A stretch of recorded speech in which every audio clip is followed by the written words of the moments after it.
Okay, so over the summer, I don't know if you can see this, I read this book. This is the older version. It's called Brand Harmony. And it simply says on the cover, Brand Harmony is about achieving dynamic results by orchestrating your customer's total experience. Y'all know we've talked about that a lot over the years, is customers are looking for an experience. And that's something we've been talking about for the last 2 years in designing the new offices. You are our customers. Agents are our customers. And so how can we create the best experience for y'all so that you can have a great experience for your customers, buyers and sellers? So we've been putting a lot of thought and time into this because we want all of you to have the opportunity to generate dynamic results for your business. And I'm confident that we're going to be able to do that when we move in a few months. But I want to start off and tell you a story about a little bit of history of branding and marketing. Branding and marketing for the past, who's seen Mad Men? That's brute force marketing, right? You're going to beat the message into your consumer. Brute force marketing has been going on for about the last, 80 or 90 years, where you tell a story by presenting a message as many times as you can and interrupt them enough that hopefully you've interrupted them enough with your message that they assume you can just muscle your way into the consumer's mind. Right? You think about it, you see a billboard, a commercial, a radio ad, someone on the side of the road, you see the Budweiser sign everywhere you go. You can't think about anything else but Budweiser. They spend billions of dollars doing that. And some of those big companies can get away with it because they have, what? Billions of dollars. I don't have billions of dollars. I don't think many real estate agents do either. But brute force marketing has been going on for a really long time. And that's all now changing because it doesn't work today. Consumers aren't buying into brute force marketing because they have more choices than ever before. My brother called me last night, and his daughter and my daughter Bunny have the exact same birthday. So it's impossible to forget. And he asked, "What do you want?"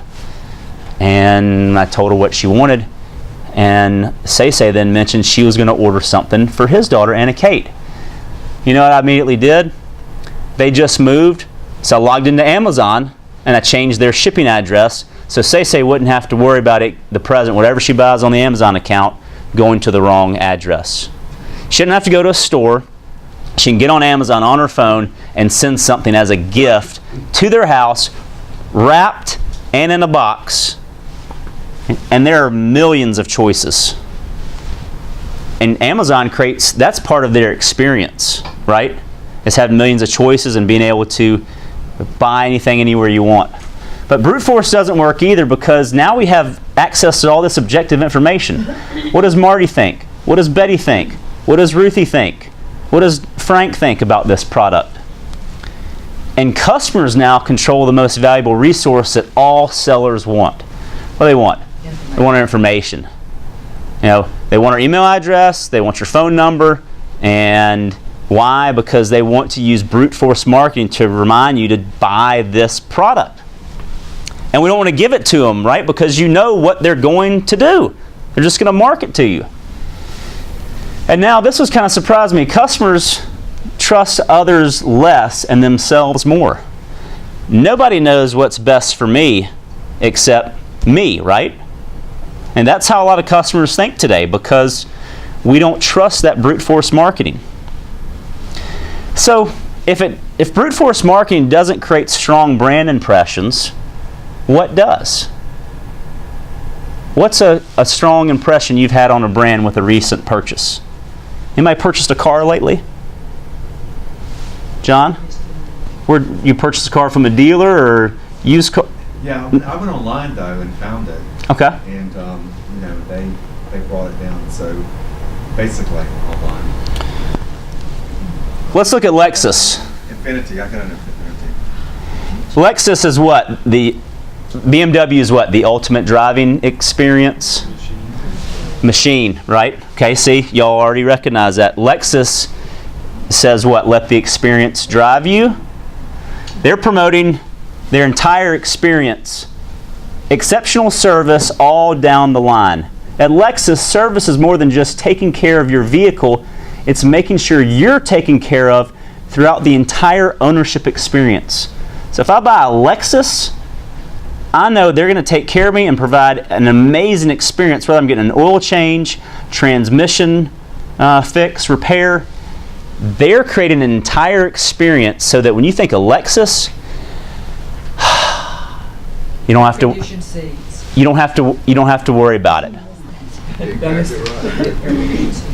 So I hope to own a Lexus again one day, but when I took mine, the only bad experience was driving to Atlanta to get it serviced. But their whole model, it's not around we have the best car, the ultimate driving machine. It's people are looking for an experience, because who likes going to sit in a tire store or dealership while they work on your car? So they've made it an entire experience. So a way to work on this, I'm going to give you a couple of ideas, is you got to learn how to blend your marketing and branding to create brand harmony with your customers. And we're going to tie today in 2 weeks from now with brand essence, so you fully understand how that works. But you have to understand what it sounds like to be your customer. If we called up all of your customers and asked, tell me about Steve's follow-up plan. How did he communicate with you when he first met you? When you listed his house? After you sold your house? How did Betty communicate with you? You need to understand what your customers are saying about your service and experience, because they might be saying different things. And if they start talking to each other or sharing reviews, that's what customers think you are. And it happens through the life cycle. It's a very simple life cycle of a customer. They learn about you. And how do they do that? They Google you. Reviews. They ask friends. They might meet you at an open house. You might be getting interviewed at your open house. They're learning about you as a professional. They might actually call you and invite you to come to their house to tell them about your services and how to market their home. That's still learning about you. They still hadn't made a decision. Then they say, you know what? Yes, I want Marty to be my agent. So they become your customer. So what happens in that onboarding process when they become a customer? They've been learning about you. What happens there? And then finally you complete a transaction, or you get the transaction going. Their house goes under contract. They buy a house. They become your customer. It closes. What is it like to be your customer? That's the life cycle. And they want it to be an experience all the way through. So you have to understand that to provide great customer experience at all touch points, your brand is not what you say you are. Your brand is what your customers think you are. That was not the case a few years ago, because guess what? They didn't all know what each other was thinking unless they bumped into you at the grocery store or they asked about you, but now they do. Now, they go to Zillow. They go to Google Reviews. They go to a Facebook group. What do you think about Reynolds Bickerstaff? He looks like an idiot to me. Is he? Yes, he is. No, he's not. They all say different things, but it's what they think you are. I think you all know what this means and what helps you achieve this, but great marketing and branding, those are about closing the gap between intention and perception. They're not about telling a story. They're about having your stories understood. And that's why some of you had created, personal brochures, because what does that do? It allows a consumer to understand your story, because they're in that learning process. They're learning about you. Brute force marketing is, I'm the best. I sell 1 million homes in this neighborhood. I'm number one. No one can do this better than me. That still works some, but most people want to learn and they want to understand you. They want to know why you do this. They want to know what you're passionate about. And that's just a personal brochure. That's just one example. A lot of people use videos to do this too, so they can understand your story. But when I read that, I thought about the personal brochure and how great it executes that specific strategy. And also too, branding's not about getting your name out in the marketplace. It's about getting an individual customer to say, I want it. When they're ready to purchase something, they say, I want Daniel Hill to sell my house. I want Niall Altman to help me buy a home. When you blend those together well, they make that decision on their own. Even though you may have encouraged them with marketing material you've been sending them, or videos, or information, but that whole experience is designed to get them to say, I want it. And that eliminates the competition.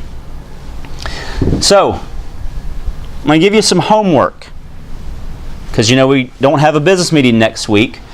But in the next 2 weeks, review your communication plan with your customers. Do you have a follow-up plan during the listing? Do you do the same thing for every listing? How you communicate with your clients with what's going on during that process? Do you have a follow-up plan after the sale?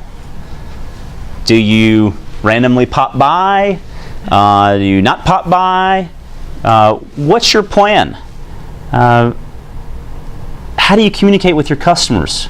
Some people like text. Some people like email. Some people want phone calls. I know customers like to be communicated differently, but do you have a plan for keeping that organized so that they all have the same experience? Because as Eddie just talked about, that is so important. And think about what we said earlier. If I asked each of your customers how you communicate, would they all give different answers? Or would they not give an answer at all? I say, I don't know. They'd have to call me for me to tell you they communicate. That's what customers are looking for. They're looking for an experience. You can buy almost anything online now. It's getting so much easier. And because there's so many choices, people are looking for an experience. Because they don't have to buy a house. And if they're going to do it, it better darn be a good experience. Because I know I've had some terrible experiences. I'm sure y'all have had a couple too. And it's hard to regroup after that and get that person to be on your team and help you grow your business and send you referrals. But things do happen. But if you have a good plan, it'll be easier to orchestrate it. So in 2 weeks, we're going to talk about that. You don't have to share. You don't have to raise your hand and share what your plan is, that you don't have a plan, that you're working on a plan. I just want you to think about what it is you're doing or could be doing for those processes and what that would look like, because that's how you tie it all together and orchestrate your customer's experience. Appreciate y'all being here today. Look forward to seeing y'all in 2 weeks. Thank you. Yes. The bullet